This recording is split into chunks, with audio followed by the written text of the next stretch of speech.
지금까지는 내가 너의 도움이라고 생각했는데, 사실 내가 너로 인해 더 많이 성장한 것 같아. 내가 성장하기까지 연락을 멈추지 않아줘서, 내가 좀 더 나은 사람으로 살아갈 기회를 줘서 너무너무 고마워. 우리 앞으로도 오래오래 연락하자. 무려 9년간 품어왔던 이야기를 이 자리에서 최초 공개한다고 합니다. 임세빈 학생의 K에게인데요. 큰 박수로 맞이 부탁드립니다. 안녕하세요. 주니어보드 임세빈입니다. 저는 오늘 특별하고도 소중한 제 친구 K에 대해 이야기해보려고 해요. K와 저의 인연은 지금으로부터 9년 전 우리가 14살 중학교 1학년 때 시작되었습니다. 자, 특수학급 도우미 하고 싶은 사람. 중학교 1학년 학기 초 1인 1역할을 정하던 날 담임선생님께서 질문하셨어요. 당시 우리 반에는 일반 학급과 특수학급을 오가면서 생활하는 특수반 친구가 2명 있었고 K는 그중 한 명이었습니다. 저는 손을 들어서 특수학급 도우미에 자원했고 그렇게 K와의 인연이 시작됐어요. 우리 반 특수학급 도우미 업무를 소개할게요. 특수학급 도우미는 항상 특수학급 친구들과 짝꿍을 하면서 어려워하는 것은 없나 살펴야 하고요. 조별활동 수행평가가 있을 때면 꼭 특수학급 친구들과 함께 해야 하죠. 이동 수업이 있을 때면 잘 챙겨야 하고요. 생각보다 신경 쓸 것도 많고 쉽지만은 않더라고요. 그 중에서도 가장 힘들었던 건 바로 소통이었습니다.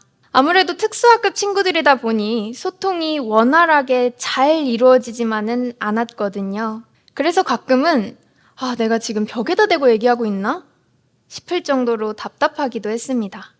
그래서 저만의 노하우도 생겼어요. 바로 사탕주머니였습니다.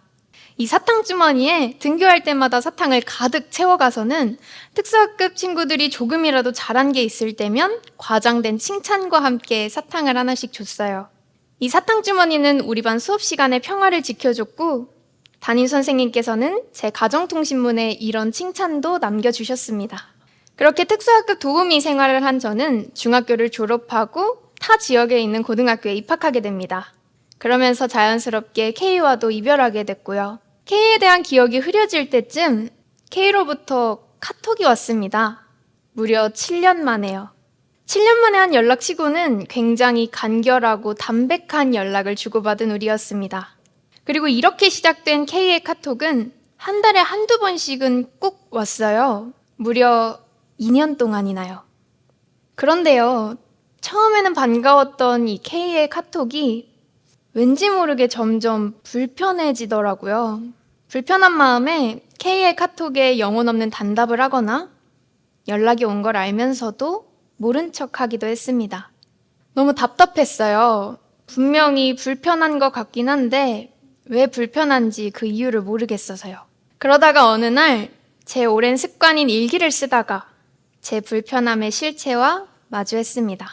14살의 세빈이는 사실 대단한 사명감이나 봉사정신에서 특수학급 도우미가 되겠다고 한 건 아니었어요. 담임선생님께 칭찬을 받고 싶어서, 그리고 고등학교 입시를 위한 생기부용 스펙을 만들고 싶어서 손을 들어 특수학급 도우미에 자원했던 거였죠.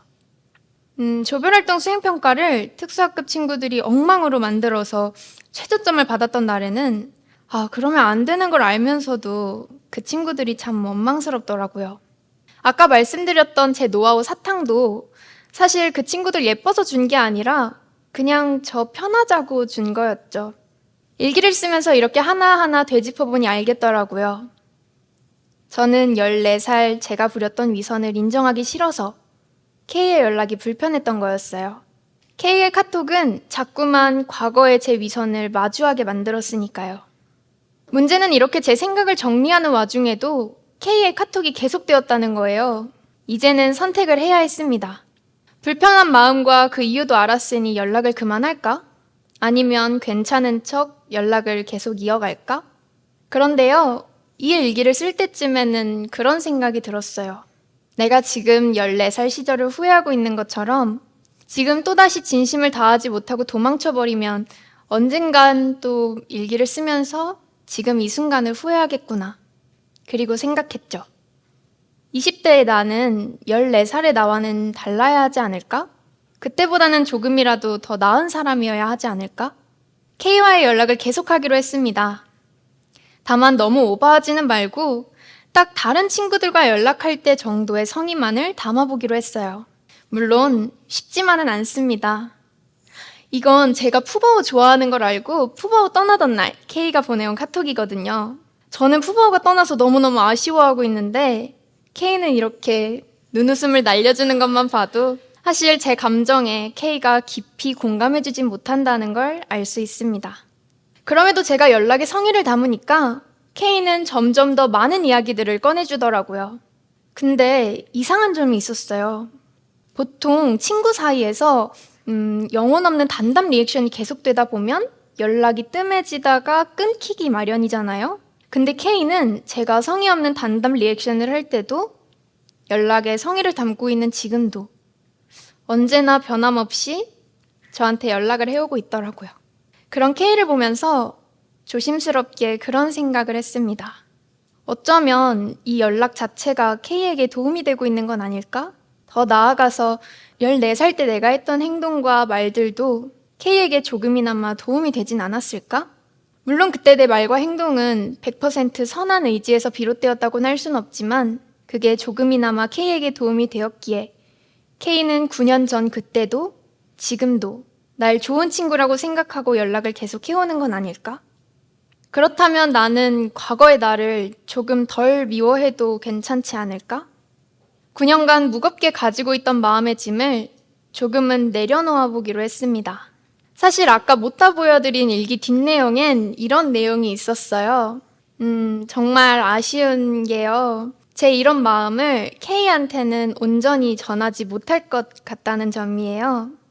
K는 조금 특별한 친구고 이런 제 마음이 온전히 전달되기 쉽지는 않을 테니까요. 그래서 저는 오늘 이 자리에서 K에게 제 마음을 전하며 마무리해보려고 합니다. K에게 이제 와서 이야기하지만 14살의 나는 너에게 진심이지 못했어. 미안해. 하지만 그땐 그게 내 나름대로의 최선이었어. 너에게 주던 사탕들 있잖아.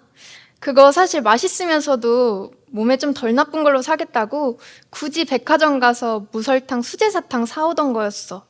14살의 미성숙한 내가 할 수 있었던 건 겨우 그 정도뿐이더라고. 하지만 지금의 나는 너로 인해 조금 달라졌어. 내 말과 행동들이 누군가에겐 오랫동안 기억에 남을 만큼 영향력 있게 닿을 수 있다는 걸 너를 통해 느꼈거든. 그래서 내 말과 행동에 더 신경 쓰고 책임감을 가지려고 노력하게 되더라. 지금까지는 내가 너의 도움이라고 생각했는데 사실 내가 너로 인해 더 많이 성장한 것 같아. 내가 성장하기까지 연락을 멈추지 않아줘서 내가 좀 더 나은 사람으로 살아갈 기회를 줘서 너무너무 고마워. 우리 앞으로도 오래오래 연락하자. 너의 친구 세빈이가. 감사합니다.